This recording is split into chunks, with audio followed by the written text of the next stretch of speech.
Yeah, it takes a couple seconds to get it going.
Welcome, ladies and gentlemen. Assalamu alaikum. Namaste.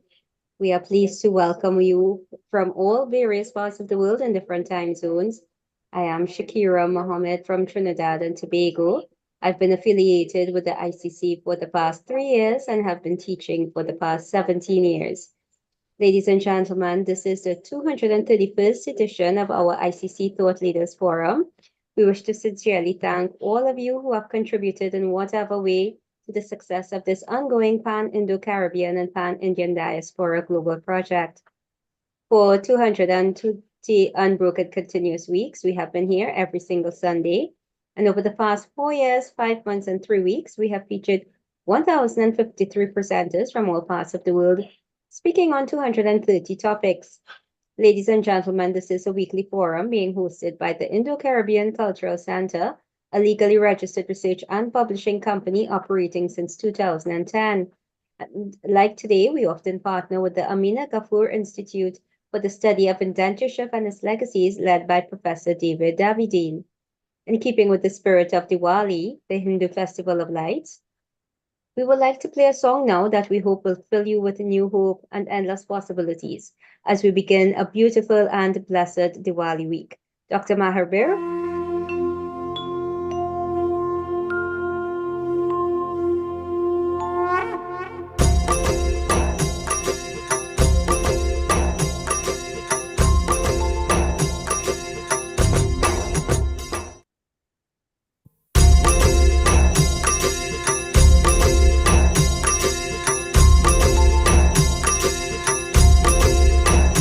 Om Jai Lakshmi Mata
Thank you.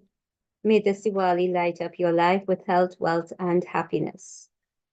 Ladies and gentlemen, we invite you to make suggestions to improve this weekly program, and we welcome volunteers. If you give a donation, your name will be placed on our poster and all promotional materials, and you can contact Dr. Mahabir for details. I will now introduce our moderator for today, who is Shalama Mohammed, the co-director of this ICC Zoom platform, who is a business teacher and researcher from Trinidad and Tobago. She obtained her master's degree in business psychology from Franklin University in the USA. Shalama, welcome. Nice to have you back again. Thank you so much, Shakil. Assalamu alaikum, everyone. Namaste. And a warm welcome to all of you. Thanks for choosing so much to be here with us.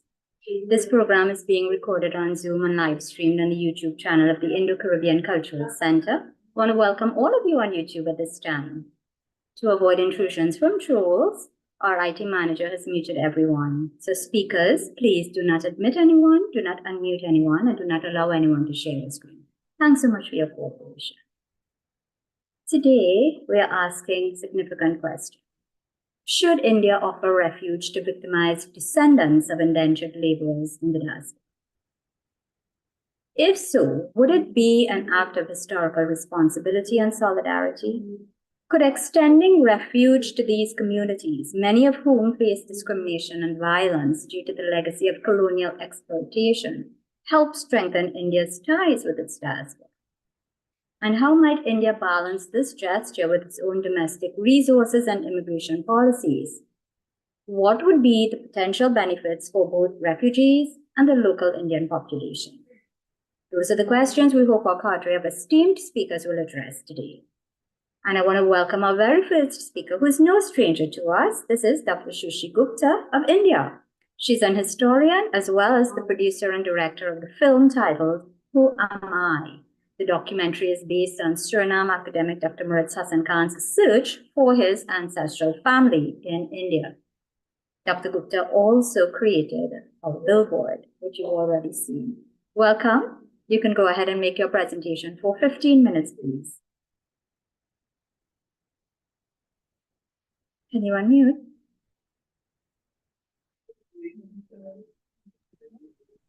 Thank you, Shalima. Thank you so much. You're welcome. Can I start? Sure.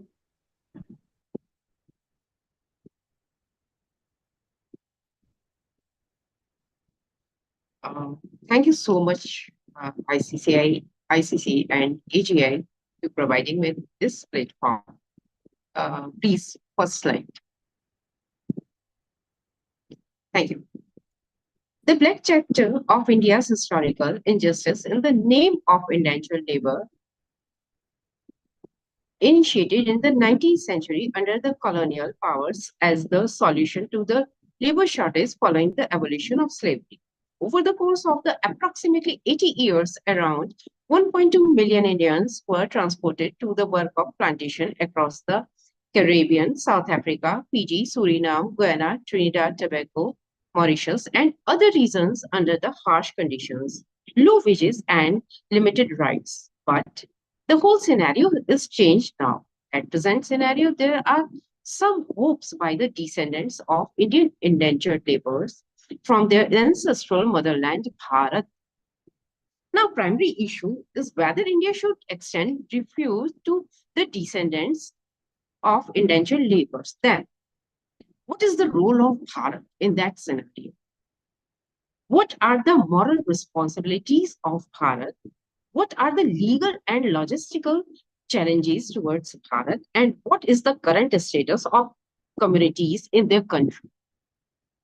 To arrive at the comprehensive analytical view, it's essential to understand the all context of emigration. The Indian government has historical and moral responsibility towards the communities because they were forcibly taken from their homelands. To accept the refuse should not merely be about the resettlement. It entails a comprehensive commitment to support the rights, identities, and aspirations, ensuring that they are integrated into the Indian culture and society in the manner that respects their culture and heritage in present-day scenario. Today, I will focus on ethical consideration of kingship, nationality, practical questions of feasibility, and resource allocation. Next. The topic of India offering refuge to the victimized descendants of indentured labor is relevant today due to the historical injustice that still affect these communities. As global migration increases, India has an opportunity to rectify past wrongs and strengthen ties with its diaspora. This aligns with contemporary Indian human rights advocacy and promotes social cohesion amid rising nationalism. Additionally, integration these individuals can enhance India's culture diversity and economic potential. Indian diaspora, particularly those descendants from indentured laborers, have made significant contribution to the culture and economies of their new homes. However, they often grapple with issues of identity, discrimination, and inequality, leading to calls for recognition and support from their ancestral homeland. The most important question is why Bharat might consider offering refuge to the descendant of indentured servitude. Next. For India to offer refuge effectively, a robust legal framework must be established. Legal and logistic framework. This include clear criteria for eligibility, process for application and integration, and protection for the rights of those seeking refuge. Such a framework should be aligned with international laws regarding refugees and human rights, ensuring that it reflects India's commitment on global stage. By offering refuge, Bharat could recognize the historical injustice and suffering endured by individual ancestors. This emotional and moral support will act as the medicine provided by their own people. The Indian government would also need to collaborate with international organizations and diaspora groups to facilitate the smooth integration of these communities, emphasizing the importance of cultural preservation and social cohesion. Next, in regions like Caribbean, Fiji, Mauritius, descendants of indentured laborers maintain the identity that both Indian and local rooted. Despite their contribution, many faces socio-economic disadvantages, political issues, and cultural addition. In recent years, there have been movements advocating for greater recognition of their plight, including demands for repartition and support from India. Next. The decision to offer refuge is spread by political ramifications. On one hand, it can strengthen India's ties with its diaspora, fostering goodwill and potentially benefiting bilateral relations. On the other hand, it could create mutual understanding within Indian society, particularly regarding issues of migration, resources, and identity. I must focus this point. This is new Bharat, more confident Bharat, and that can stand for their people all over the world. Pravasi Bharatiya Divas is the perfect example of the Indian government policy. Next. Economic factors also play a crucial role that influx of new migrants could place additional surplus on Indian revenue resources. However, the potential of economic contribution from these individuals who may bring skills, entrepreneurship, and international connections could offset some challenges. Moreover, by fostering the ties with the diaspora, India can enhance trade relationships, cultural exchange, and remnants, which have historically been significant for the Indian economy. Engaging these communities may also create avenues for the investment and development in both India and its diaspora. Next, the successful integration of refugees and Indian society is paramount. The involves not just economic and legal support, but also cultural and social acceptance. What should be made to educate the Indian people about the historical context of indentured labor and the experience of these communities. Moreover, India could benefit from leveraging the skills and the experience of individuals to address local challenges. For instance, these diverse perspectives can contribute to discussion and on multiculturalism, social justice, and economic development. India could influence host countries to recognize the rights and dignities of these descendants, helping them secure a better quality of life without necessitating their reallocation. Indo-Mauritial, Indo-Fijian, Surinames, these terminology shows the theory of the Vasudhaiva Kutumbakam of Descendants. Are there other options? Yes, there are. Cultural and economic initiatives that India could offer cultural and economic assistance, such as scholarships for descendants of indentured laborers to study in India, grants of diaspora-based cultural organization, or economic aid targeting diaspora business. Such programs would strengthen culture ties without requiring permanent settlement. Providing dual citizenship or OIC status could allow members of the diaspora to maintain a connection in India without requiring refuge. This status enable visa-free travel, investment opportunities, and access to certain educational and employment benefits. Offering these benefits could help descendants of indentured laborers feel connected to India while also allowing them to benefit from educational and economic opportunities. India could advocate for the protection and rights of indentured descendants on international platforms such as United Nations, Commonwealth of Nations, and through bilateral relations by hosting countries. By working diplomatically, India could influence international arena. In conclusion, while offering refuge to the descendants of indentured laborers present significant challenges, it also offers an opportunity for India to acknowledge and rectify historical injustice by the British peoples and colonial powers. By approaching this issue thoughtfully, considering ethical obligations, political ramifications, economic impact, legal framework, and the societal integration, India can take meaningful steps toward fostering a more inclusive and equitable society. A middle ground approach providing cultural, economical, and educational support along with the diplomatic advocacy would be more feasible and by beneficial than the former refuse offered.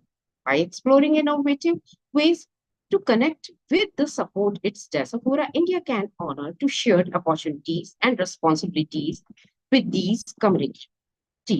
Ultimately, the decision should be guided by the commitment to human rights and social justice, ensuring that the legacy of indentured laborers is honored and that their descendants can find a place in the narrative of modern India. By doing so, India can reaffirm its identity as a nation that values its diverse heritage and stands in the solidarity with those affected by historical injustice. Yes, this is my personal opinion. Sarve bhavantu sukhinah, sarve santu niramayah, sarve bhadrani pashantu, ma kashit durbhaga bhavet. We are one. That's why I'm here between my own people to link in the broken chains. Yes, we We have different nationalities, caste, creed, and religion, but all these differences, I must say, फिर भी दिल है हिंदुस्तानी. Keep this country alive in your hearts and in the hearts of our future generation. Thank you so much for inviting me by ICC and AGI. Thank you so much. Thank you very much, Dr. Gupta. A very, very enlightening presentation.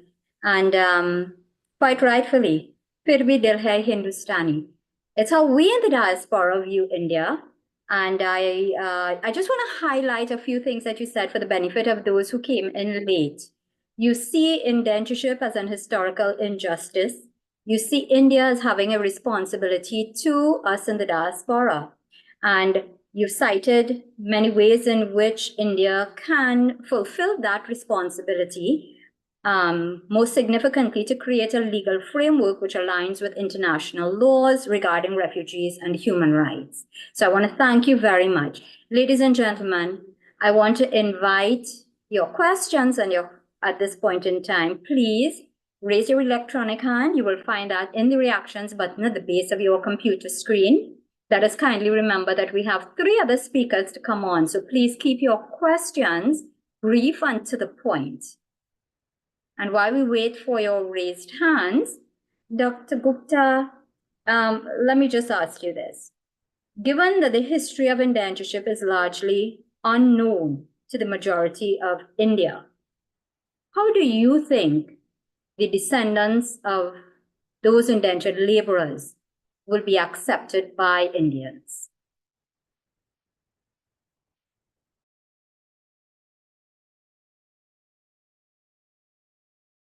Please unmute. Thank you. Yeah. Because these people belongs to Indian land. And by the injustice of British people, that's not mean that we are not the same as the descendants. We are one people. Our chains are some broken. I always mention that. But by that means, it doesn't matter that we are here and you are there. We are by heart, by blood, by genes, Indians. Bharatiya. Am I mute or unmute? You're unmuted. Oh. You can hear me or not? Sorry. Yes, we heard you. We heard you. Thank you. Okay, so I'm sorry. With that, I have 2 questions, 2 other hands raised, so I won't pursue that further, although I would really like to ask you to elaborate. But let me ask Professor Vereen Shepherd to go ahead with her question, please. Professor Shepherd? Yes. Thank you. Can you hear me? Yes. Okay. Yeah. Very interesting perspective, very interesting presentation. I just wanted to ask whether there'll be a statute of limitation on those who want to return. I don't know. I'm just raising that as a question. And also, given the fact that some people who are entitled to return were given an option of land or cash in lieu of repatriation. I mean, how would we decide who is entitled, who India should be responsible for? Or you think that will be overridden by the larger, I suppose, irresponsibility in allowing its citizens to be taken abroad? So I'm just interested in that. Thank you. There are registers, each and everyone that provide us many informations about the descendants, about the indentured laborers. These are the primary registered, primary information provided by the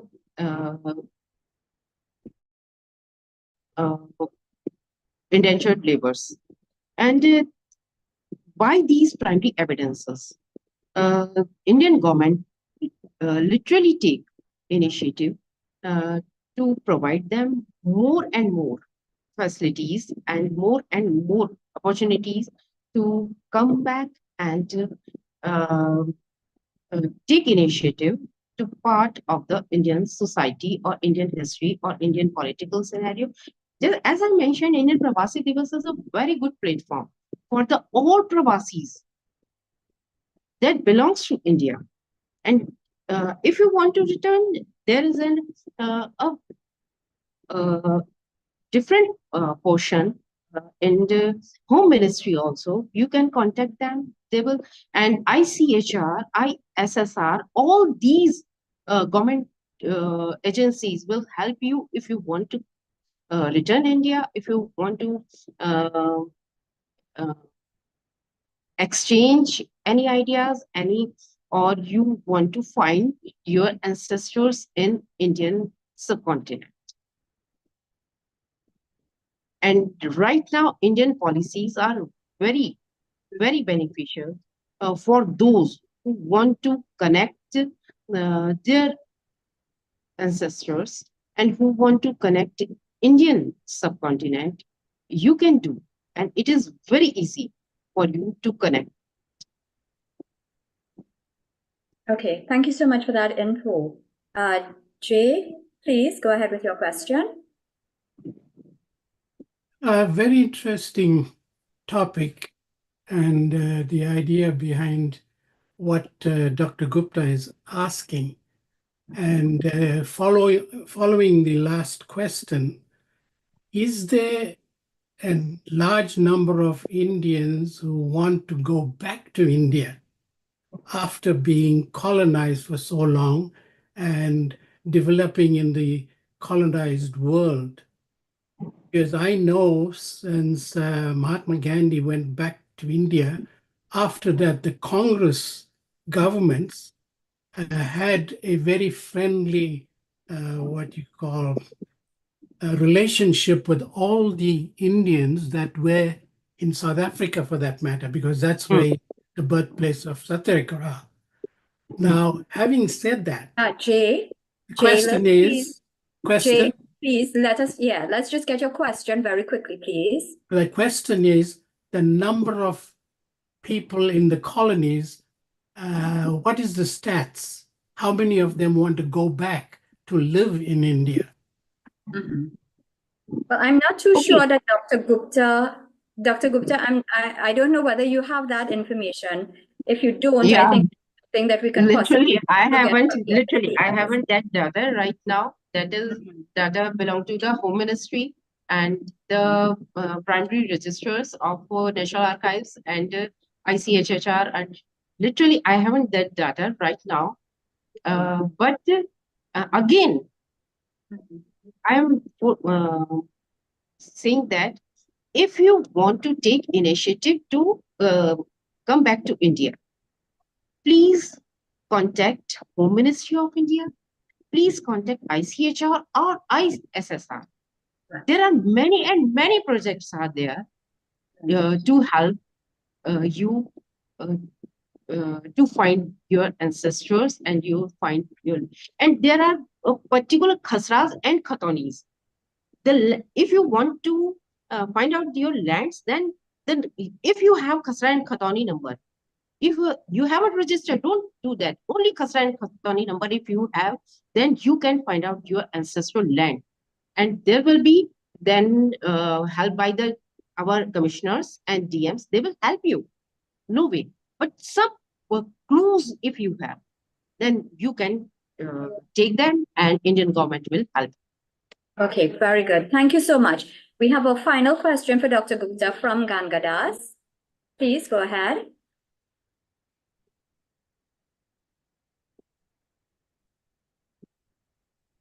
Gangadas, can you unmute, please? Unmute. Oh, Go ahead. am I okay? Okay. Yes, we can hear you now. Yeah, this is a very sensitive presentation by Dr. Gupta. Thank you very much for what you have outlined in terms of cultural exchange and economic exchanges as well. In 2014, I had an opportunity to go to India to develop an export-import directory, but that never happened because my visa was turned down. And I protested, and later, a month later, Indians were from the diaspora were allowed to go to India with 90 days extended visa.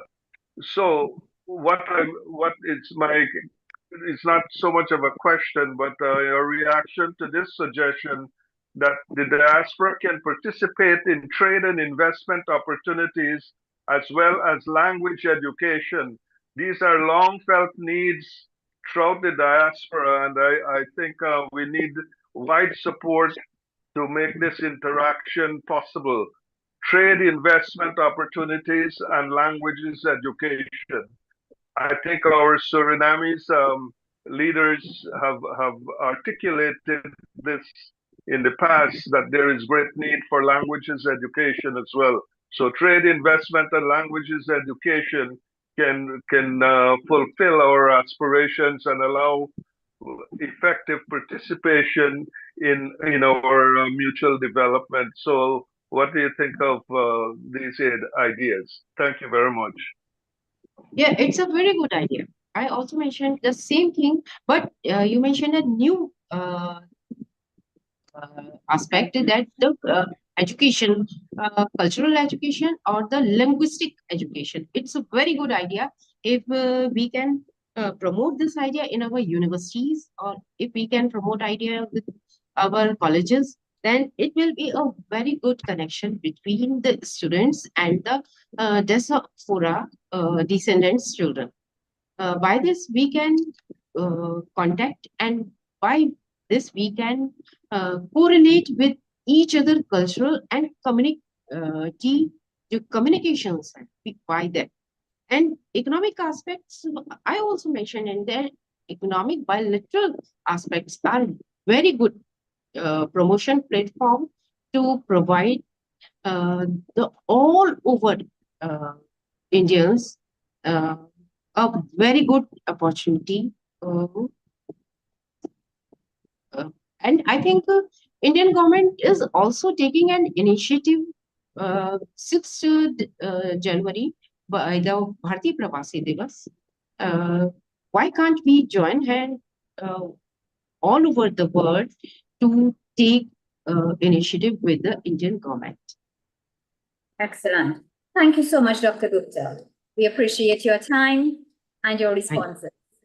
Thank you. So, ladies and gentlemen, let's get the perspective of another presenter, and this is Professor Ravichandran Murthy from Malaysia.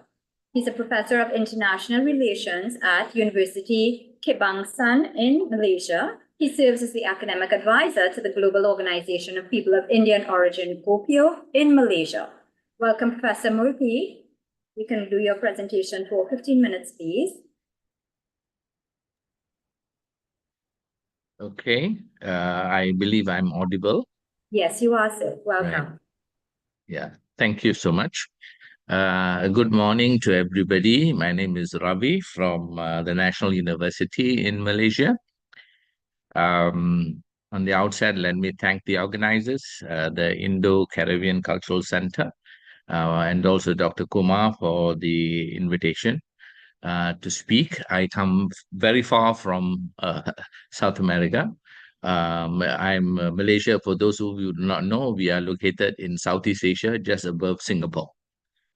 Well, the topic is in fact interesting. In fact, we were mulling over it. We were discussing about this in Malaysia as well, about to what extent India will go in order to facilitate good relations with its diaspora community.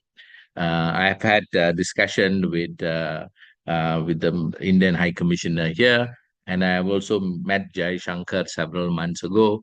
And one of the topic that we were looking at is to what extent India will extend the what do you call it, the welcome and hospitality for Indian diaspora communities who are being oppressed in other parts of the world. Okay, with that, I will just go through the slides with you. Before that, happy Diwali or Deepavali, as we call it here, to all the Hindus who are celebrating. And it's indeed a pleasure to be here today. All right, let me just go.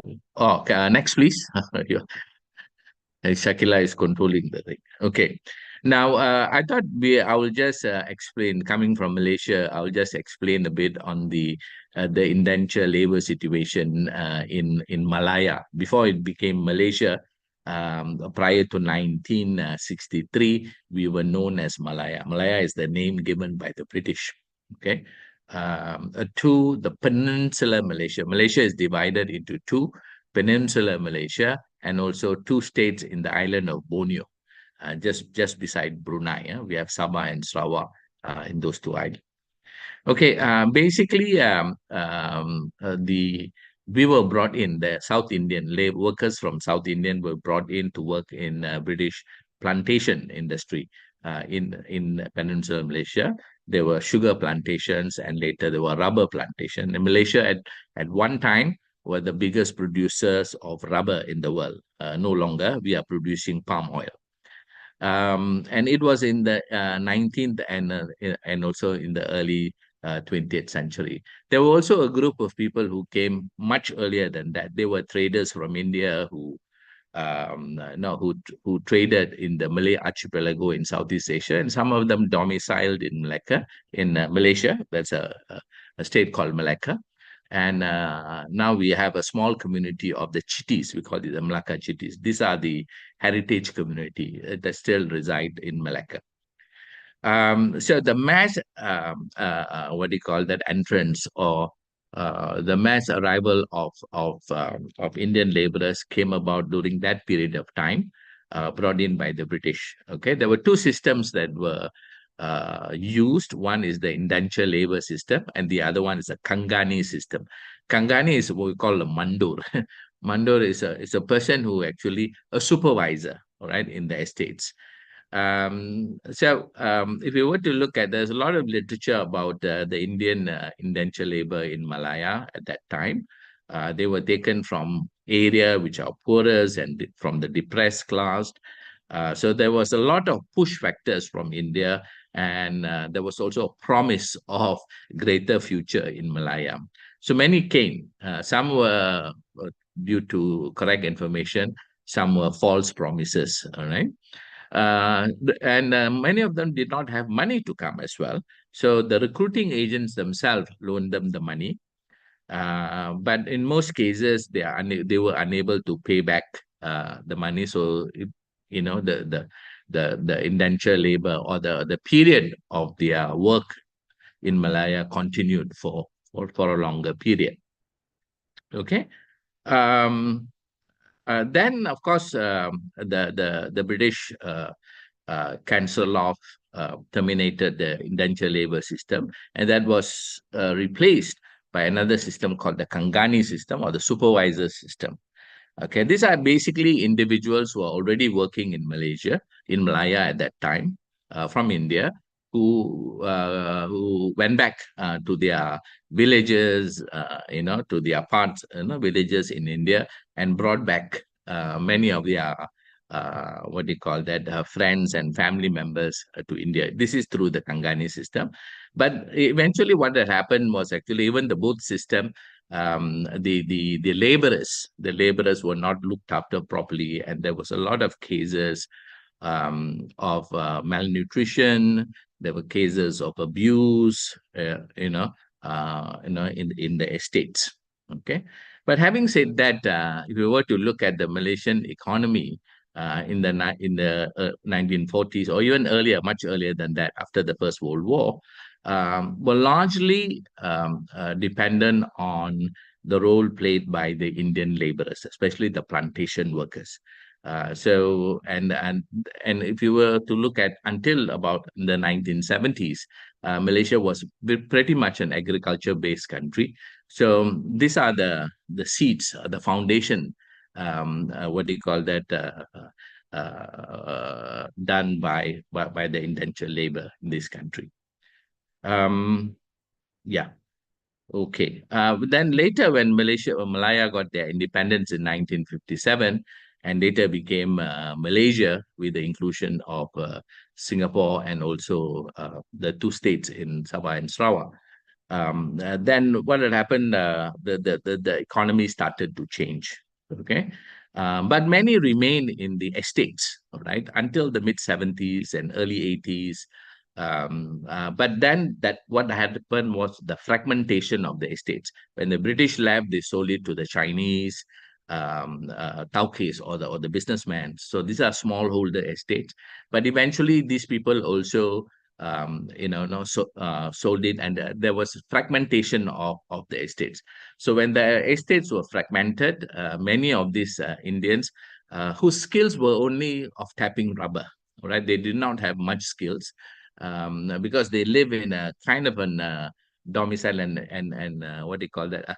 An enclave, which has the basic stuff. They have their Tamil schools, all right? They have their Hindu temples, okay, and also they have their toddy shops for their amusement, and occasionally, the movies and things of that, maybe once a month and all that, open screen. So all these they were happy, right? But eventually, when the estates were fragmented, they couldn't do much. They had to, come out and to the towns and also to the cities, and they had a lot of problems because they did not have other skills to offer other than tapping rubber. That was the period. Okay, the next slide is essentially talks about the ethnic Indian issues. The reason I put ethnic Indian is ethnic Indian of Malaysian citizenship. Okay. Okay. At the moment, the ethnic Indian of Malaysian citizenship, like my forefathers, all right, my grandfather, okay, they originated from South India, but my father was born here, and I'm born, so I'm probably the second generation. My children, the third generation of ethnic Indians born in Malaysia. So we make up about 6 to 7% of the population in a predominantly Malay Muslim majority demographics. Okay, but in Malaysia, it's quite interesting because at the point of independence, all right, the idea of race-based public policy, which favors the majority, already in place in the Malaysian Constitution. All right, they favored the indigenous Malay communities, which are Muslims. So the Malay Muslim community get better preference in terms of government jobs, entrance to university, scholarships, all right, business opportunity and all that. Okay, so even if you look at now the government sector, like for example the civil service, it's pretty much, I think it's about 95% of Malays, and the rest are of the other races. Professor So Prithvi, you have 5 yes. minutes left. Correct. Okay. So I think these are some of the problems that we have. We have a majority and minority syndrome and all that. In 2007, the Indians were unhappy and they took to the streets, and there was a rally that happened. But having said that, generally the Indian situation in Malaysia is quite interesting because of the economic boom and also education liberalization. We were able to progress economically. Okay, let's go to the next slide. Now, coming back to the topic, and next, please. Okay, so should India offer refuge? There is a problem here with this question because we know that there are several Indian descendant minority community face repression and persecution, in some ethno-religious states. All right, I don't want to mention the name of the states. But what is the problem for India? Essentially, coming from an IR background, I think, you see, the problem is many other countries which have smaller, what do you call that, ethnic minorities, Indian ethnic minorities, this overt gesture can be seen as a violation of the principle of non-interference into the affairs of another country, because these are citizens of another country. Okay, that's point number one. Point number two, India will also be reluctant because this will open the floodgates, all right, to other groups and other communities in other countries, all right, to also say that, okay, it's now right for me to interfere into the minority affairs of India. So this is a double-edged, what do you call that, problem that India will face, all right? And also, will India, this idea of over gesture may also impact on India's own national interests in terms of economic, in terms of the security dimension of it. Next, please. Okay, next. Okay, so what we can do, what is a strategic plan? This is my suggestion, is India should develop what we call a proper, what do you call that, diaspora model, how to manage the diaspora. We must understand that India was always distant from the diaspora. It was during the Vajpayee government, all right, they got closer. In fact, there is a book written by J.N. Dixit, the then what do you call, permanent secretary to the foreign minister, to the foreign ministry, and he advised Vajpayee that against getting too close to the diaspora. All right, that can be seen as a, as an interference to the matters of other sovereign states. Okay, so now what is the model? The model should be based on reciprocity. That means India now looks at diaspora community not only in terms of as a soft power or economic, to gain economic interest, but also to provide. So it must be some level of reciprocity and must also be based on norms and values. All right, India now becoming an internationalized nation, it should also embrace and promote active human rights. Okay, and be a leader for the humanitarian voice globally. Okay, active engagement in the state in question, meaning there are certain problem on behalf of the impacted diaspora, the affected diaspora. That means they must have an active engagement. All right, you have problems in certain countries, you go and speak to the foreign minister, engage them, all right, publicly or diplomatically or behind the screen. All right, Bharat already has a tradition of welcoming other oppressed communities, like, for example, the Jews, the Zoroastrian, and we applaud that the India has been a cradle of civilizations coming to India to reside, of the persecuted. So diaspora representative in India, there must also be diaspora. This is a suggestion we were talking about in Malaysia. There was a Gopio conference just a month ago. Whether we need probably a representative or several representative in the Raj Sabha, like, for example, okay, as a perhaps a non-voting member. Okay, so at the highest level of decision making. Okay, that's number one. Also expanding the OCI and also the PIO cards. In Malaysia, a lot of people have applied for the PIO cards because they are getting benefits, because the close proximity of Malaysia with India, it's only about 3 hours flight. Okay, so in extreme cases, Bharat should also provide refuge to the affected diaspora community. The model they need to develop, okay, a proper model. At the moment, I see that India is getting really close to the diaspora community. Next, please. I think that's the end of my slide. So thank you very much. Thank you. I think I've exceeded my time by 15 seconds. So perfect. Thank you so much, Professor Murthy. Ladies and gentlemen, again, we welcome your questions. Please go ahead and raise your electronic hands. You can find that in the reactions button at the base of your screen. Professor Murthy, let me bring you back to your final statement there in your presentation. What do you consider to be extreme cases? You're muted. Kindly unmute again. Thank you. Am I okay? Yes. All right. Okay. The extreme cases where there is an overt repression or oppression, where these groups are physically abused. All right. It's already happening, in fact, in some parts of a neighboring country of India. And India already uses the CAA, the Citizenship Act, in order to provide that opportunity for these people to repatriate. But repatriation at this point of time is done by Indians who are stuck overseas, like for example in Ukraine. So at the moment, there is no particular model that India uses, because India have not repatriated non-citizens. Now we are looking at non-citizens, places where Indians are minority, and wherever there is a minority, they are minority, lesser group, they will have problems. These are basically ethnic issues of economic deprivation, usually. There are also religious problems between communities, especially when communities become very religious at one tangent, and you find that they are not too happy, with their neighbors, with their own citizens.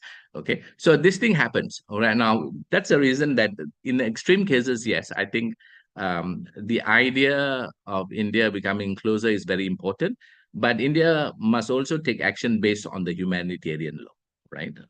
Basically, there is a concept called in international relations called humanitarian intervention.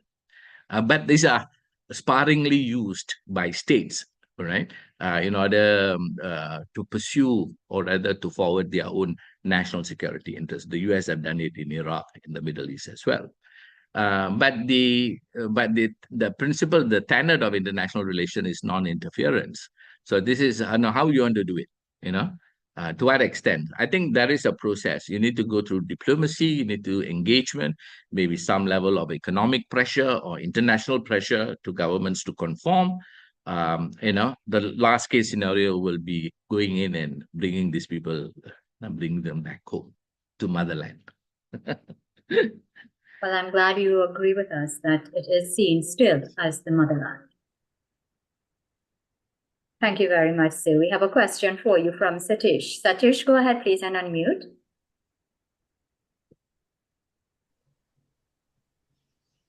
Go ahead.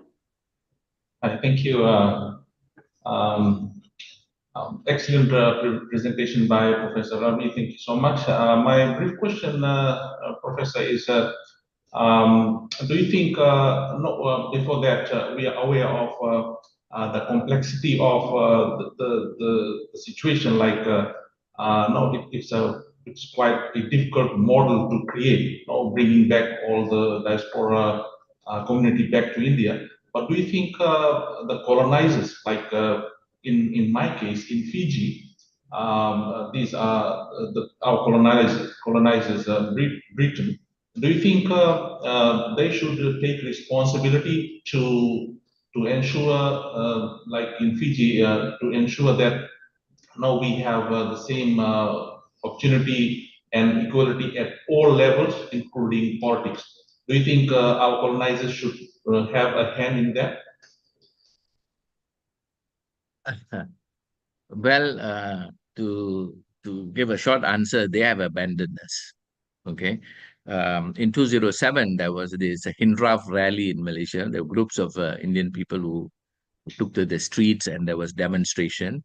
And one of the leader, he went on exile to UK, and he sued the British government. They called it a class action suit for neglect. All right, but that didn't go far. Okay. So I think basically, the British government have washed their hands, okay, of their responsibility. In fact, they brought us here. The whole idea of plural society is actually through colonialism. And you are in Fiji. I don't know which country you are from. You are probably sitting in Guyana. I'm sitting in Southeast Asia. And we are here because of colonialism, all right? So they have washed their hands. I think we have to fend up for our own self as well. It's very interesting period in the history now, especially after the BJP government have taken over. The endearing of the diaspora by India, right? That is something which is very interesting.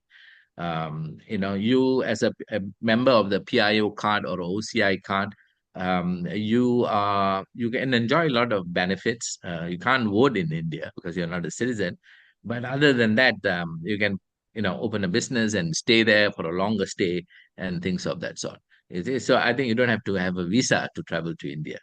Okay, so I think that is one good way of engagement. And many communities, I'm not sure to what extent in Guyana or in the Middle East, in Trinidad, In Malaysia, we are still very close to Indian culture because we still speak the Indian language. Tamil is widely spoken here. All right. Of course, we get all sorts of movies from India.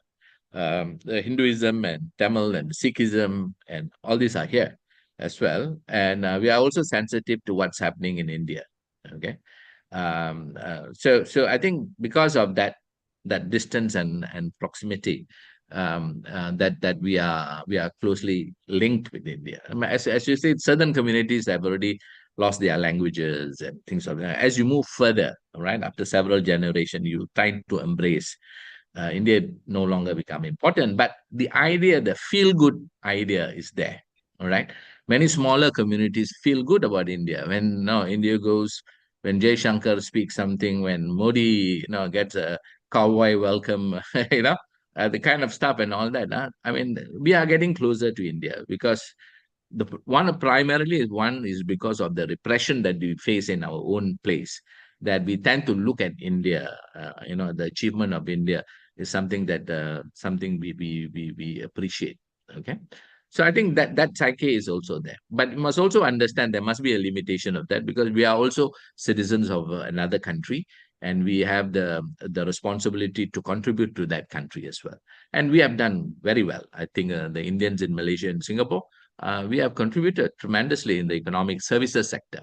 We were the early doctors and the teachers and lawyers, and of course all of us, many of us are good in law. Okay, but the level of contribution is there. The only thing is, at the moment, a lot of people feel that because we are a minority and we are not getting enough opportunities, we feel that the government has neglected us. And also the rise of ethno-religious sentiment all over especially in the Malay world, in the Muslim world. There is the level of acceptance of a multicultural, multi-linguistic, multi-religious setting is getting slowly lesser and lesser nowadays. Thank you. Yeah, thank you very much, Professor Murthy. I just want to read a couple comments that were coming through the chat. So Chand Gupta, who is originally from Fiji as well, now domiciled in the US, she's asking, India itself is heavily populated. How would offering refuge affect its economy and land availability? Before you respond to that, sir, let me just give you a comment from Professor Vereen Shepherd, who is from Jamaica. She says, Britain has a responsibility. Not all terms of the indentured contract were upheld. They gradually removed free repatriation. How would you respond? Yeah, I understand. I will take the what was the first question was? Sure. So the first question was, India itself is heavily populated. How would offering refuge affect its economy and land availability? Okay. The first thing we need to ask is, do we want to go back to India? All right. Are we able to live and adapt to a new environment? And this kind of migration, it's a major change. It's a major change. Unless, of course, we have family members or some properties in India, some businesses in India that we want to go back to. Okay, so we need to ask that question because we have already have assimilated into a different society. We speak differently. We probably have different worldview, right, of doing business or doing anything for that matter. So that is another thing that we need to look at. Not everybody. If you look at India, everybody wants to leave India to other places as well. All right. So that is one point. The other point in terms of to repatriate. Okay, I think that was the second question, right? Whether it's possible or not, because India is overly populated, right? So let me repeat it for you. Let me repeat it for you. It's actually a comment from Professor Vereen Shepherd. She says Britain has a responsibility, and this is in response to the issue. All right. Okay. Yeah, Britain has a responsibility. Correct. Not all terms of the indentured contract were upheld. They gradually removed free repatriation. Correct. I mean, it was there as well. Okay. Yeah, we have to enforce it. All right. Malaysia did that. The Hindraf movement did that. They went to UK and they put a suit. They sued the Indian Britain government. They said that you have neglected us. So therefore, they ask for reparation, all right, for each, what do you call that, Indians were brought in here. They in fact asked for British citizenship. They didn't ask for Indian citizenship, but British, but that did not happen. What we can do, if we can push probably people in Trinidad, Tobago, and few other, through the organization like GoPio and all that. We can probably bring up the case, not before legally, but also in terms of morally, and what do you call that, demand for greater responsibility by Britain. Okay, but I don't think it's going to happen. I don't think they, the British government will go back to the old dynamics. Shashi Tharoor has mentioned about this several times in his video, in the Oxford Union address and all that. Of course, everybody laughed about it and things of that sort. Then after a few weeks, I mean, that simmered down. Okay? So there must be a probably we should have done it when Rishi Sunak was there, but I think we missed the boat. Right? It's a long shot. It's good to write books and but to go back and to hold the British government responsible, they probably will come back to you and probably apologize. I think that's the only thing that they can do. Okay. So I don't see a future in us going against that.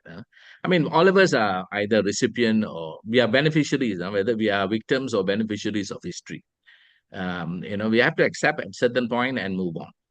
That's my point of view. Thank you. All right, thank you very much. So I think we will need to connect you with Professor Vereen Shepherd, who will definitely have some info further to share on that reparation issue. I want to thank you very much for your presentation. Very, very thoughtful, and we appreciate the time, knowing that you are there early morning in Malaysia. Thank you so much. Ladies and gentlemen, let's move on now to our third speaker. This is Vinesh Salvan of South Africa. I'm sure he'll bring a very, very different perspective to this conversation. He's a founding member of the South African Indian Legion of Military Veterans, who has championed the plight of the South African Indian community during the 2021 insurrection. Welcome, Vinesh. We're so fortunate to have you. Thank you, Shamima. Can you just bring up the slideshow?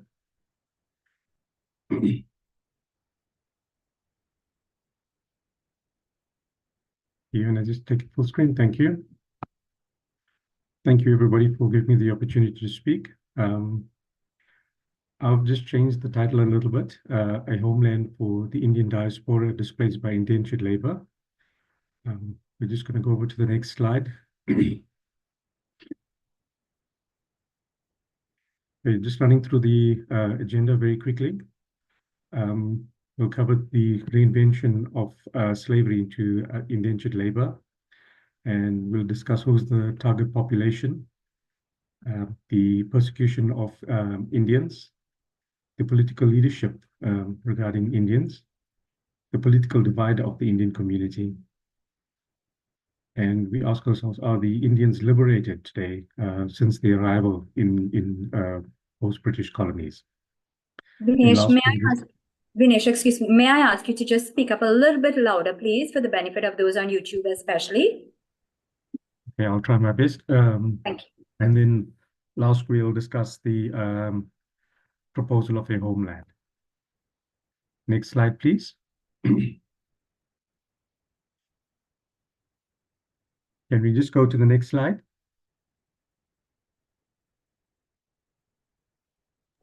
We are seeing the goals and objectives. Is that the one you want? No, it's the no. We're looking at the slavery, a reinvention of indentured labor. Okay, just 1 second, please. Up now? Are you seeing it now? No, you need to go one down. Oh, sorry. Yeah, that's the one. Thank you. Okay. Right. With the abolishment of slavery in 1834, the British planter owners had to redevise a new way to acquire cheap labor. And this led to the bonded contract, which is actually a contractual entrapment for Indians whose lifestyle emulated slavery. Okay, to actually reaffirm that indentured labor was slavery, many of the indentured laborers had to pay back the travel cost due to the duration of a contract when they moved to the colonies. And most of these people came from very poor backgrounds, so they didn't have the means to exit the contract and pay back the fees of travel to the employer or afford the return tickets back to India. Okay, Vinesh, we're Yes. struggling to hear you. Just give me a second. I'm going to try to just get 1 second. Uh-huh.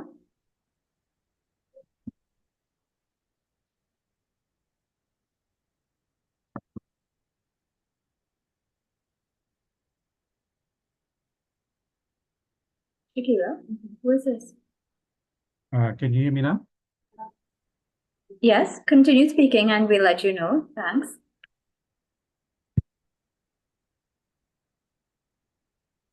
Give me a second.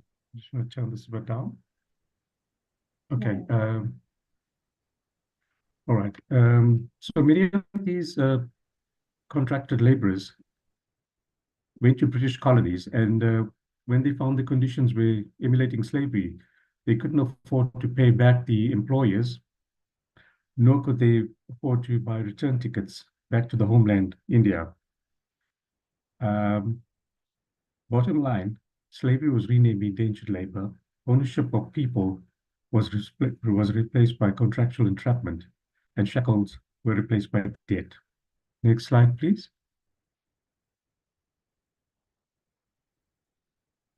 Okay. We discussed who is the target population. Well, the target population we're speaking about is all Indians that were displaced by indentured labor and descendants of Indians that were free traders, were free passengers and traders that left to British colonies prior 1947. Next slide, please.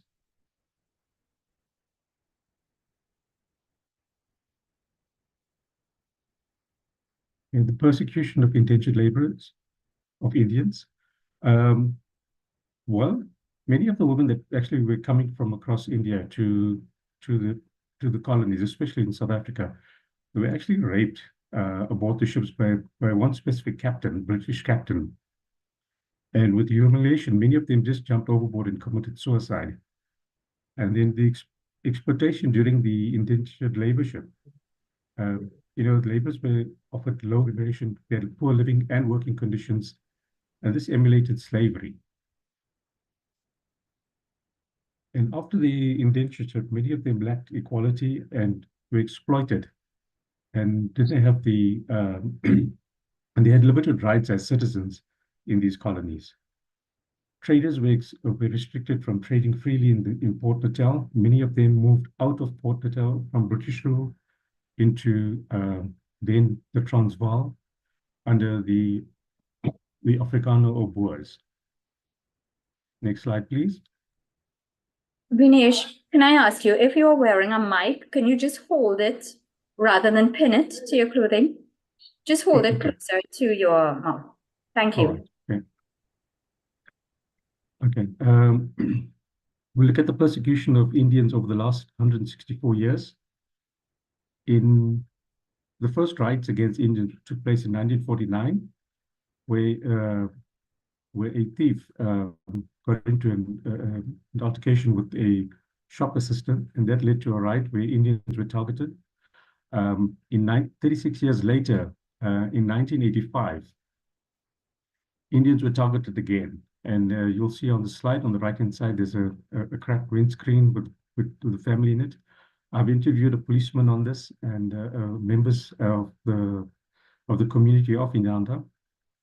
It was actually an orchestrated event and targeting specifically Indians because there were people that wanted the wanted the land, and they got the blessing of the apartheid government to go forward, and that is how Indians were targeted. In 2021, we saw the very similar thing where a riot took place, and Indians were targeted again, and were made actually the perpetrators of the riot, but actually they were the victims. And then we look at living spaces. Every Indian community in South Africa, from Natal to Johannesburg, Pretoria, every Indian area has got an informal settlement. And we believe that this was done to destabilize the Indian vote, because the majority never enjoyed the support of the Indian community completely, with only a few supporting them. And with this brought crime and various other negative impacts on the community. Can you go to the next slide? Okay, we're looking at persecution of Indians post-1994. Vinesh, excuse me 1 second, please. I'm going to mute you for just 1 second.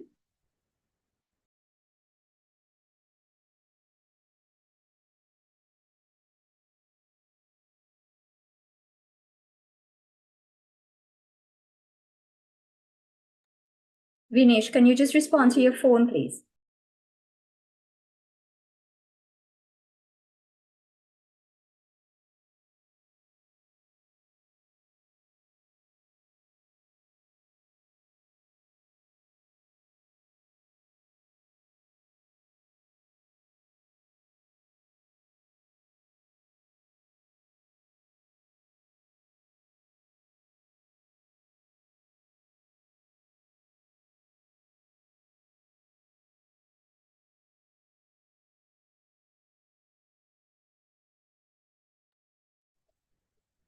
Okay, ladies and gentlemen, we apologize for that. We understand that there has indeed been a technical issue with his audio, and we are trying to fix that. So I'm going to ask him to unmute. Vinesh, kindly unmute and continue with your presentation. Thank you.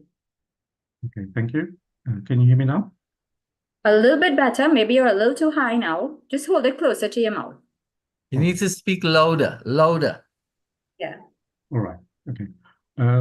With the BE policy, the triple BE policy in South Africa was implemented to give the previously disadvantaged communities equal opportunity and to advance their interest. But this policy has not been, there was no end date to it. And it's now been used, to the benefit of the majority only. So when it comes to equal employment and promotions, there are now quota systems. So an Indian person where there's a huge concentration of Indians in KZN, they need to, if somebody wants to get promoted, they will actually have to leave the province. So you're actually dispersing Indians across the country, and makes it, the chances of them actually meeting other Indians and preserving the community is actually low, whereas being in an area where there's high density of Indians. I think this is being done to keep Indians minorities always, and even academic advancements. There's also limitations for Indians getting into medical schools. So it's not on merit. They look at race representations at these universities. And with the post-2021 riots, we see the Phoenix community has been constantly targeted with water and electricity outages. Next slide, please. Okay, we look at the political leadership in the early 1900s.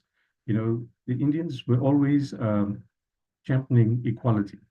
In the early 1900s, we had Gandhi. Gandhi was he tried to prove that the Indians were subservient, loyal subjects of the British Empire, and that really failed, because since the the arrival of Indians in South Africa, the Indians have always fought for equality. And going into the 1940s, and so the Indian community was still divided here. There was people that were fighting for trying to prove that they were loyal subjects of the state, and they wanted to support the war efforts in Europe. And then there was a split group that actually didn't want to be part of that, and they actually discouraged people from, serving in the military. In the last local elections, the political representation, there was no Indian political leaders elected into the ruling party structures in the province of KZN. And this is a province with the majority of Indians, and there's no representation. And if you look at political fronting and capture, there was two political parties that were fronting, and a third one basically was, told to align with them. So what has happened is people with previous alliance to the ruling party set up political parties, went into the Indian community, got the votes of the Indian community, and when they came to at the elections, the final results, they just aligned themselves with the ruling party. Next slide, please.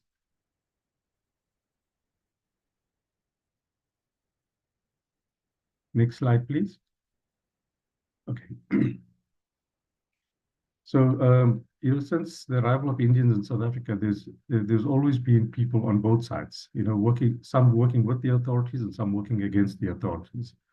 And in pre-1994, the tricameral apartheid system, the apartheid system was an unjust system, but it at least gave minorities limited voice in government. Today, with the fascism that's growing in the ruling party, there seems to be no voice for minorities. And in post-1994, the Indian political leaders dissolved the Natal Indian Congress and the Transvaal Indian Congress to join the ruling party. And this left the Indian community completely voiceless in government. Next slide, please.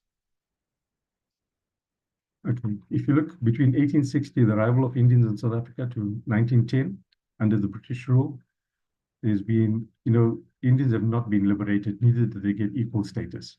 If you look between 1910 to 1961, under the Union of South Africa, there was absolutely no change in that. When you look at from 1948 to 1994, during apartheid, there was still no equality. But even apartheid was an unjust system and an unfair system.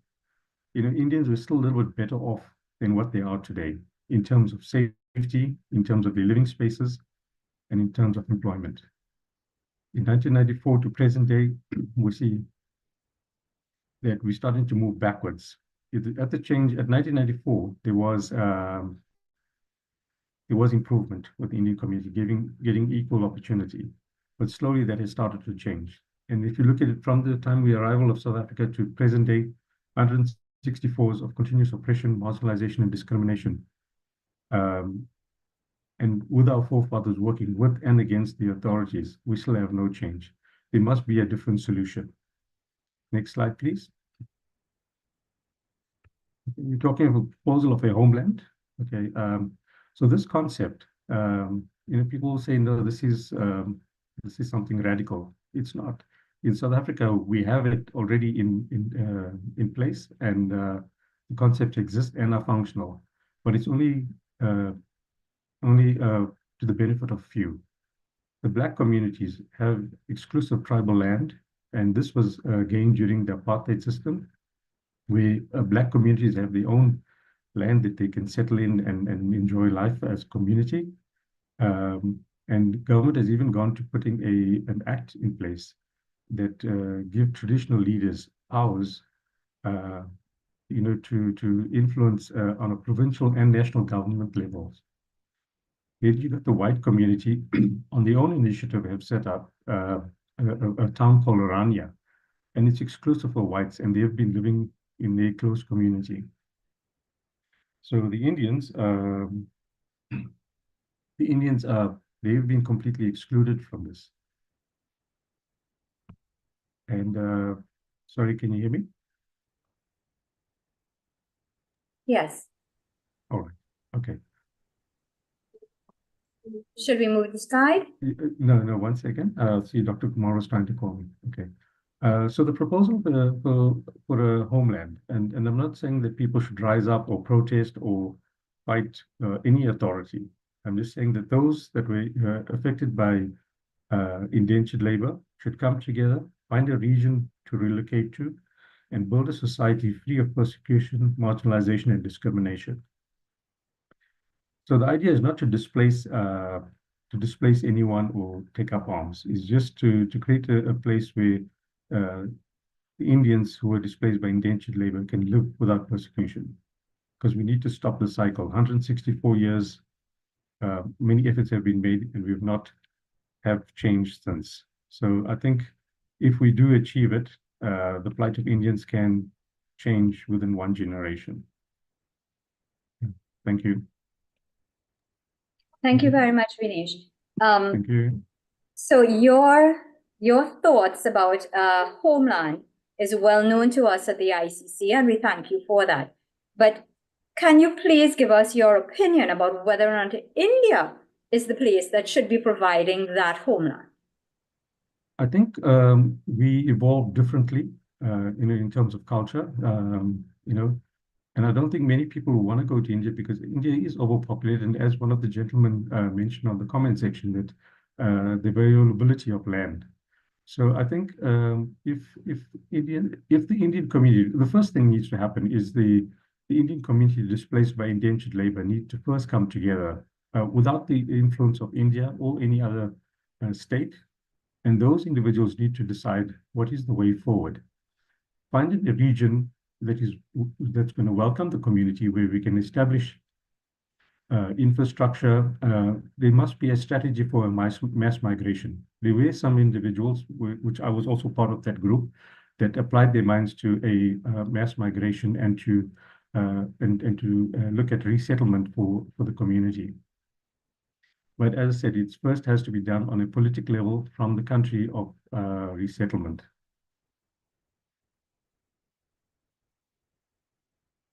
Thank you. Okay, thank you very much. I'm not seeing any raised hands, and ladies and gentlemen, we do in fact want you to ask your questions directly to Vinesh Selvan. MK, go ahead, please, unmute. You're muted. MK, can you kindly unmute? Thank you.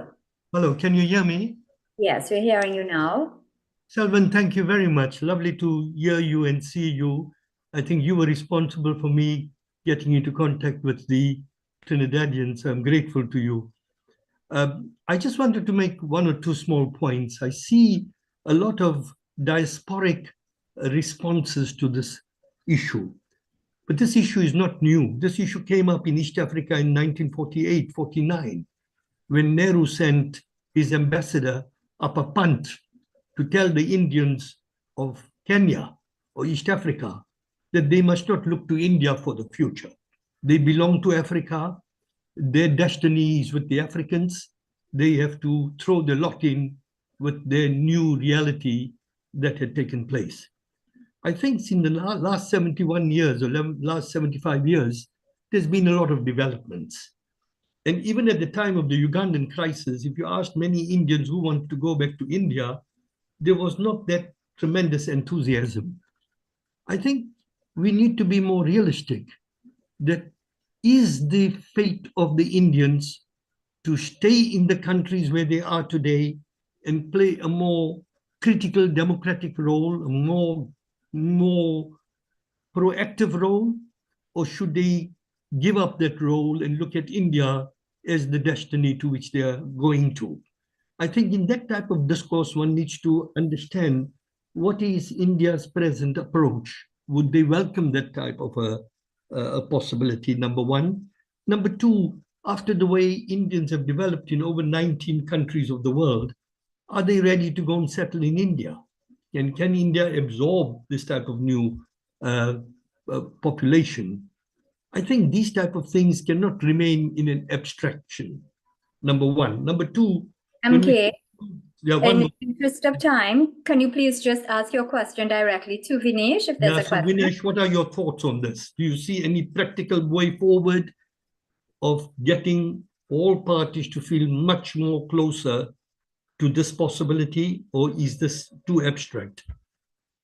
I think trying to, I think relocating to India may not work due to the overpopulation there. I think if you find a new region, a more scarcely populated environment, part of the strategy that some of my colleagues looked at was, of course, you need to industrialize that country in terms of building business, large business, which will actually filter down to medium and smaller business as well. So, there's various migration streams. One is business, second is skilled labor, third is low skilled labor, and then there's obviously those that will migrate under humanitarian grounds, which is the poor and those unfit for work. So it's not something that can be done overnight. It's going to take an estimated maybe 10 to 20 years to accomplish. And I don't think it's something that it can be done easily. If you're looking at the numbers, South Africa alone is almost 1.5 million. That will take a long time to actually get that community out of South Africa, and other regions also have large numbers. So the white community has immigrated out of South Africa, majority of them, and they were fortunate. Many of them had British ancestry, so they got into Britain. But I do know that they have migration streams into New Zealand, Australia, Panama, into Argentina. So and it's taken them from 1994 to present day to achieve this. So it's not an overnight thing. Okay, great. Thank you. We'll take a quick question from Jay. Jay, go ahead, please. Kindly unmute. Jay, you're muted. We can hear you now. Yeah, okay, thank you. And I hope I don't get cut short.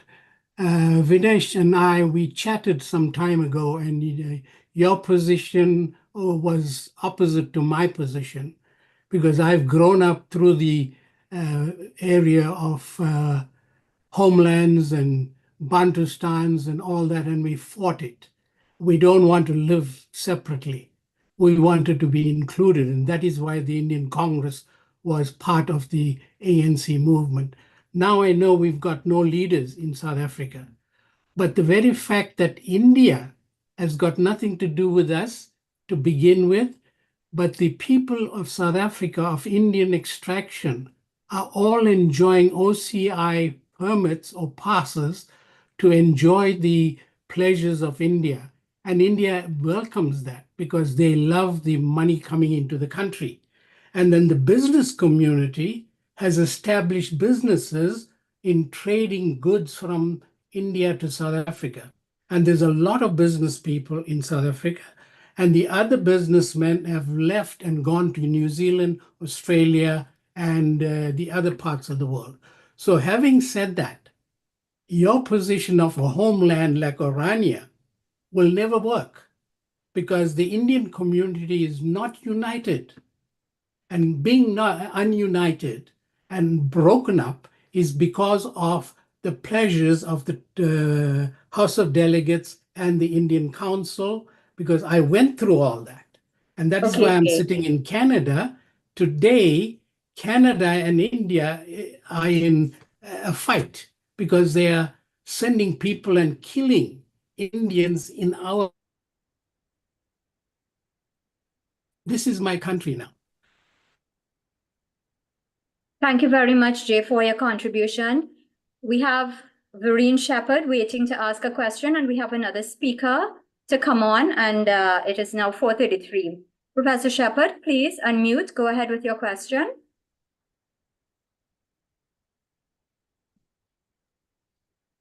Very quick question. I just wanted to know how India sees diasporan Indians. Are they Indians, Trinidad and Tobago citizens, Jamaicans, and do they need visas to go there?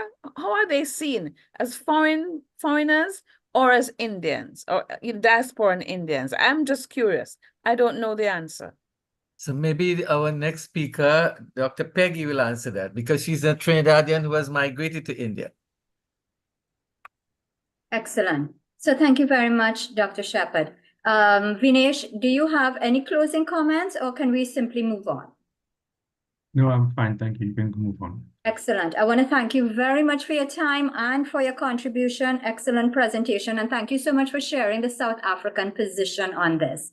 So ladies and gentlemen, let me welcome our final presenter for today. And this is Professor Peggy Mohan. As Dr. Mahabir just indicated, she was born in Trinidad. She moved to India in 1979 to teach linguistics at Jawaharlal Nehru University. She's now a visiting professor at Ashoka University in Delhi teaching linguistics. Welcome, Professor Mohan. Hi. Okay, a lot of little things are coming up. I am the only example probably here of a Caribbean, of Indian origin. India, nowadays, the new government loves to call us descendants of indentures. I don't quite like that term. We're just simply people. It's not a matter of pity. One has moved a long way. But I'm one of the very rare examples of someone who's gone back to India, taken Indian citizenship, and formed a kind of a relationship with India which goes beyond simply being someone who came back. I applied for Indian citizenship in 1986 because I had a family there, and it was becoming very awkward to keep applying to extend a visa. There was no such thing then as PIO, OIC. We were all foreigners at a time when India was a little suspicious of foreigners and not very happy that I was simply extending and extending. So I applied for Indian citizenship. One of the things I did notice, and I didn't use it, is there was a category on the application form for returning indentures, and it was meant for precisely this, to offer something to someone whose ancestors had migrated from India and who felt they needed to come back on some sort of compassionate grounds. I didn't use it because, to be very honest, it hadn't been used very much. I don't think there was a very good idea of how to respond to that. I would have to prove a lot of things. I merely applied as the wife of an Indian who had a child in India and was planning to live my life there. And I actually had to decide what was more valuable to me, given that I was going to live in India. Should I be a Trinidadian, perpetually a foreigner, or should I be an Indian and therefore free to engage with the academic world there, do something, take maybe what insights I had from the Caribbean on language and work further on language in India, which is what I've done. So there is some such thing. I have also worked with a number of human rights groups who are conscious of people normally in the neighborhood of India who need to come back. For example, the Rohingyas, where do you go?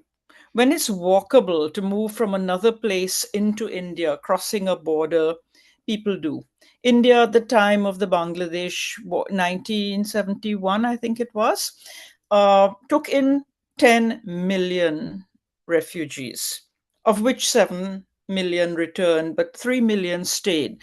So you really can't say that India has not pulled its weight in terms of taking in people on compassionate grounds. It takes in Afghans, it takes in, there is no fixed border with Nepal. There is no need to show documentation. An Indian or a Nepali can cross. Bangladesh, to this day, there are all sorts of ways people have always been. I physically walked across the border into Pakistan once because it's a land border. So India has always pulled its weight. Pakistan has also pulled its weight with Afghanistan in a way that no white settler country abroad can conceive of. 10 million refugees is a huge amount. Another thing is that since I've lived in India, one of the things I work on as a linguist is migration, not from India, but into India. ever since the dawn of humans moving out of Africa, which is approximately 70,000 years ago, the first place that they came to was the Indian subcontinent, 70,000 years ago.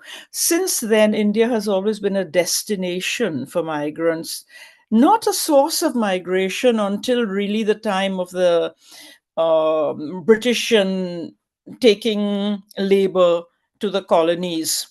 That's really about 150 years ago, slightly more, 170 years ago. Before that, the real story was migration into India. I see a certain amount of what I see as a slightly derogatory comment. India is overpopulated. But if you read the things everywhere in the world, except a few countries, populations are declining, and India too. More south than north, because it's also linked to education, becoming middle class. The kind of people who are talking about wanting to go back to India, are they very sure they even like India? I'm in a very funny position. I really do. I regard India now as my home, not Trinidad. I don't know Trinidad very well anymore. I've had to change, adjust, change my goals. And now, oh my God, somebody's going to talk about the Aryan invasion. I really don't want to get into that. Please, please, please, please, please. Now, okay, since I have worked on migration from the 70,000 years ago, looking at language, what we find in language that can tell us of these migrations is that India has always been, even more than Africa, which is where human beings came from, the most settled country. So it's always had a very high population, which is very good because the result is that unlike Australia, North America, South America, colonists were not able to decimate the population and remove traces of who were the earliest Indians and all the various migrations after that. So in a way, it's been naturally a welcoming place. Now, should India take in a whole lot of people? I don't think people even asking this question are settled on what they really want. Do they want to live in India? When India got independence from the British themselves actually left. English is spoken in India now, not because of the British so much, because it really spread after the British left. The British left, why? Because the thought of living as an equal in an independent and democratic India didn't suit them. Living with privilege as masters in India or in the kind of lifestyle that they thought they had in Britain probably was what they would have settled for. But that's not how India was in the early days. There was a notion of a certain equality, a certain notion of socialism.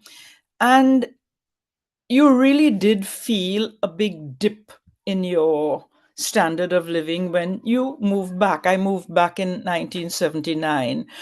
And there was a strong political excitement that you were in a very important place. You were in a place that had a futuristic look upon, well, how societies could be. So we did not mind. We thought that with all the dip in our income, dip in our standard of living, there was something better about being in India. There was something happy.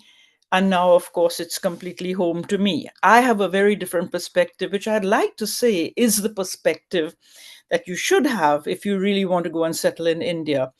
There was a question that someone asked, Vireen Shepherd, about what do Indians think of such people coming back. You have to pay your dues. You don't walk into India and say, I own this place. It doesn't happen.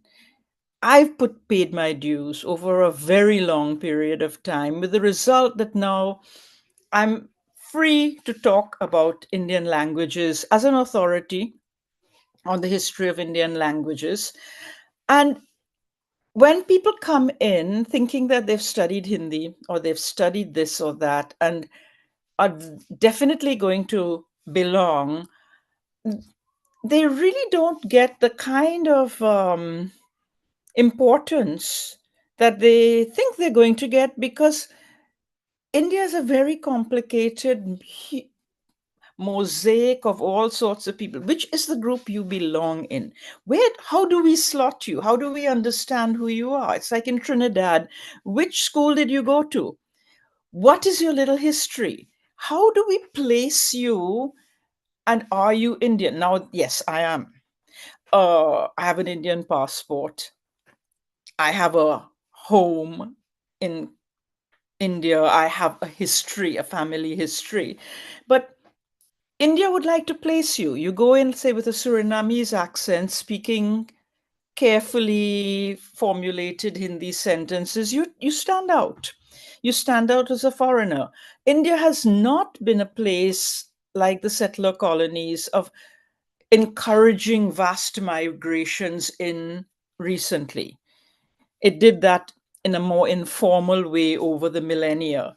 So you don't just walk in and say suddenly everybody's very happy to see you. They look at you surprised. I see people walking up to a rickshawala and saying, my ancestors came from India and I'm really excited to be back. And he looks at you kind of blank. What is this?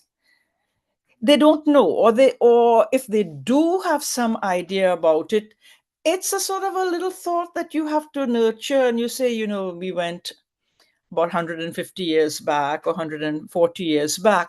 So there isn't that kind of knowledge in the general public. The government, when I go to these meetings, I find that there's a perception that we are still the kind of people who left India back in the 1870s and 1880s, poor, downtrodden, indentures, and we're looking at them across the table as equals, and they're not seeing it. They can't. They think that they need to help poor people, which we're not. We have moved on a long distance. So what should India do? I think India already does what it should do. They're way more than countries like Britain. You have something called a PIO system now, OIC, Overseas Indian Citizen now, which basically means you can come in and you don't have to go queuing up for a visa. That is astonishing. The British notion of patriality only goes, I think, one generation. Now here we're talking of people 5 generations on. Much more. How much more than that would you want? Now the rules have changed since the 1990s that you can even apply for a job in, say, the university sector. That wasn't so at the time that I arrived. Quite a lot has changed, and that even without you having to ask for it, I think it's already in the form in which you want it. Is India overpopulated? Is there going to be a huge rush of people in? First of all, that's a very the notion, going back to Paul Ehrlich's, that so many poor people in the third world, and so if you have that perspective, what do you exactly want out of India? Do you want to come as an equal, or do you want to come as somebody who's up at the top? That is a bit of a problem, because if you're coming in and looking to be given a job, then it's a bad job market at the moment. If you want to apply, as we all did, I did, you apply. If you're picked up and that there's a university job available, then you go. And now I'm seeing more and more. I'm seeing people who don't even have an Indian spouse able to go and get permission to work. So this is a change that has happened with somebody's saying that it's about Indian descendants. What is the question?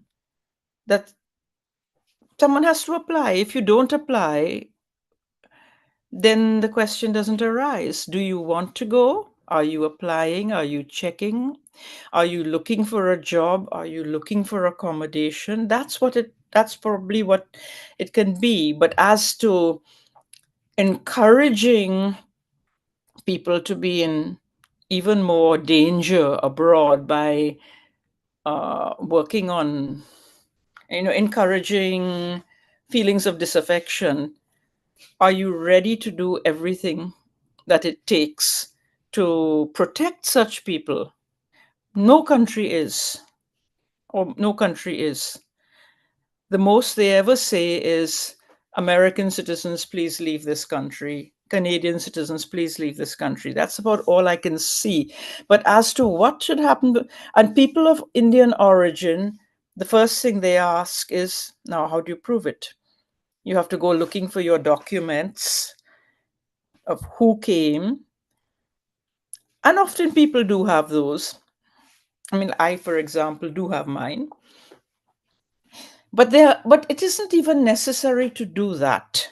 If you find that you want to live in India is a great place and it suits the kind of work that you do, then you can go there simply as a human being who has something to offer to India.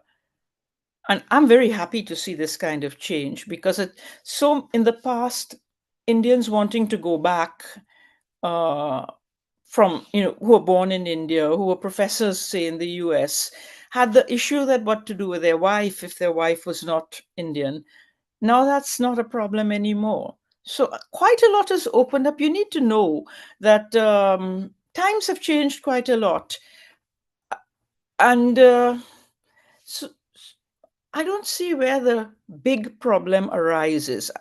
If what you want is a settler society which encourages large numbers of immigrants to come in, there are those, and Indians are going there. But to come to India, there has to be a certain feeling for India itself. And for those who do want to come, I think that it has always been possible to settle.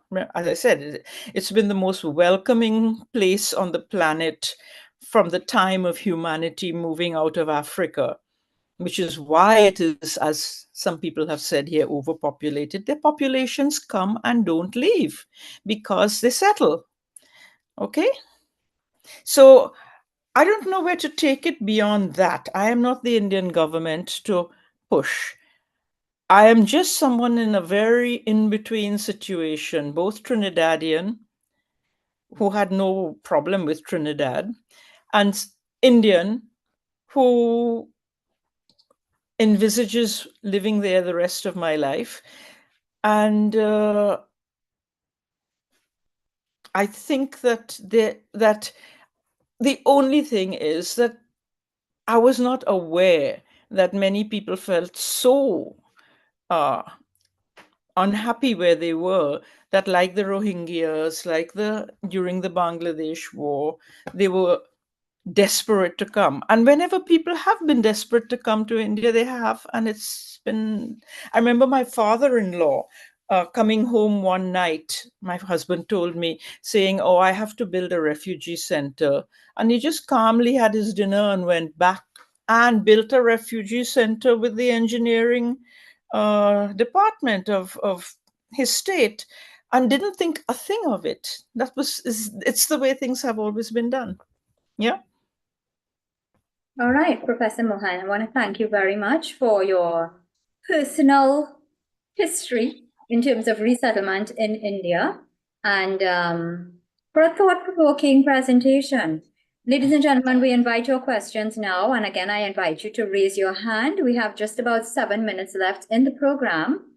And so we want to make sure that we keep our questions to the point so that we can get a response. I'm seeing here comments in the chat. How did the Rohingyas correlate with indentured labor? Professor Mohan? Is it only about indentured labor? If it's so, then I withdraw my comment. However, they are people who at an earlier time were part of a greater British India, which got fragmented in a different way and now are part of Burma. What, are the Rohingyas not to be considered because they're not Hindu? If that's it, then I really have nothing to say. Thank you very much for that clarification. We also have a few other comments in the chat. Let me see if I can get some of these. Can India assist descendants who are being victimized, specifically where they live? And these are descendants of the indentured Indians. Oh, I'm to respond to that. See, I have lived out of Trinidad for long enough, and I just a few years ago did go to Fiji. Victimized is something I don't have a full handle on. It's not physical danger at the moment. It may be, but I'm not the right one to respond to it and to evaluate it.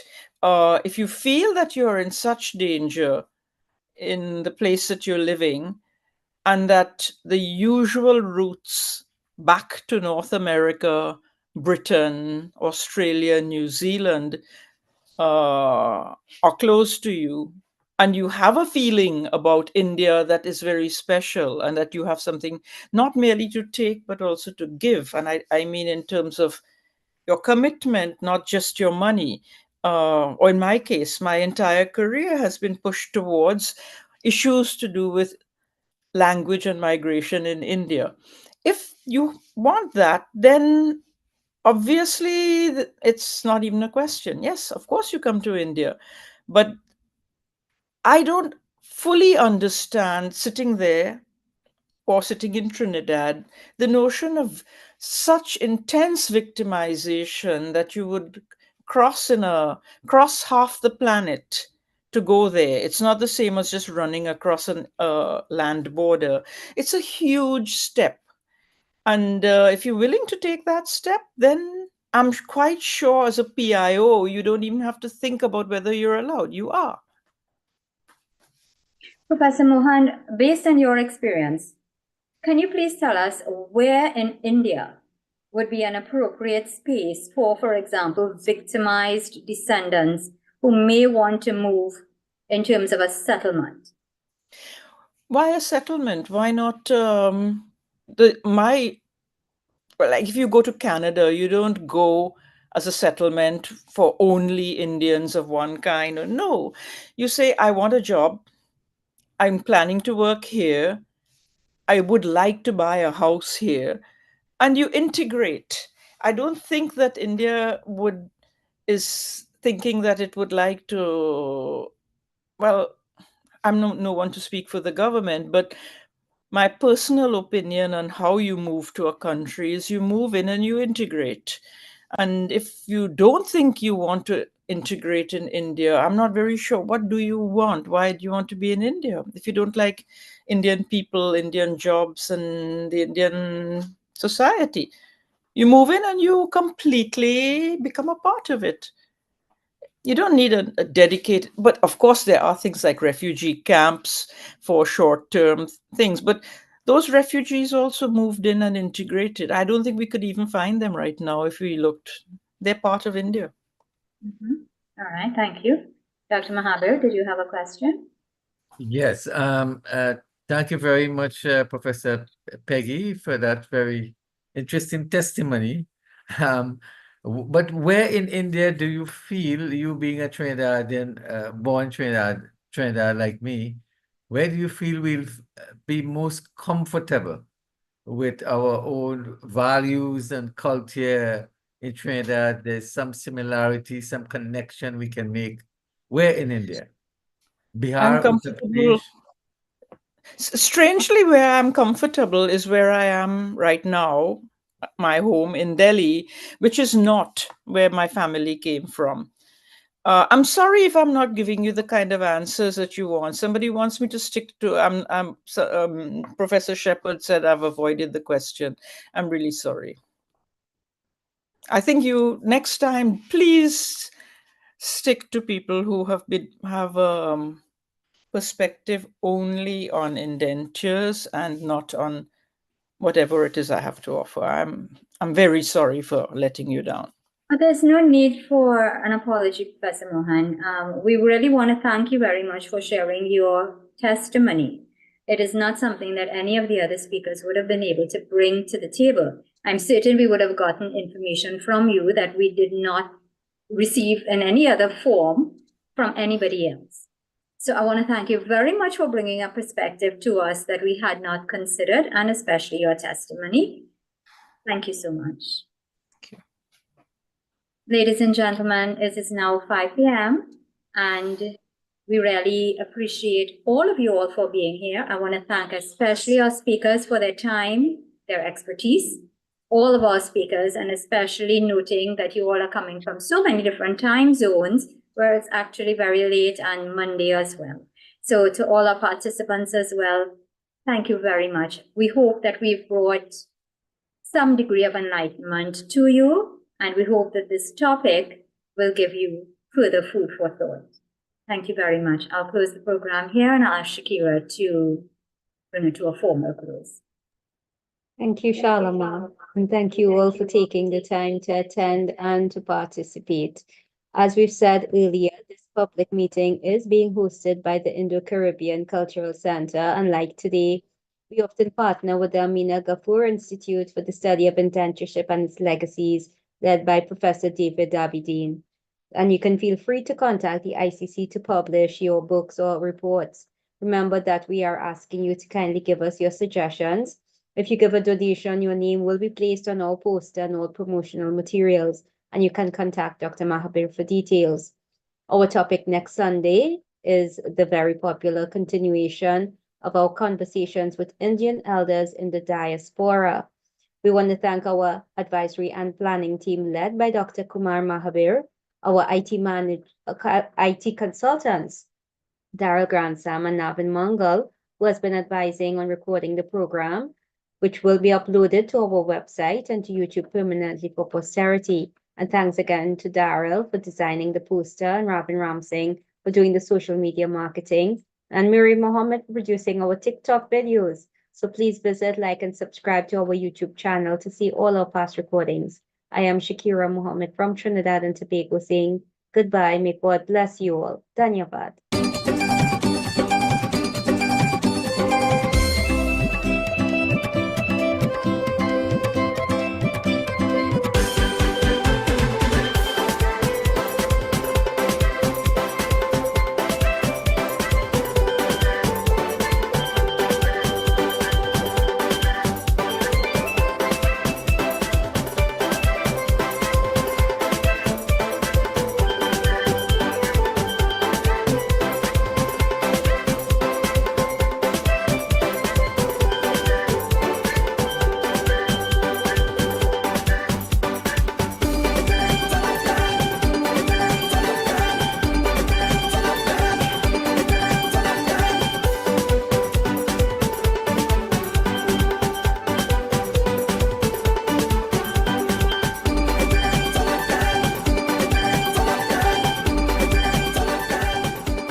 Thank you all for joining and for staying on.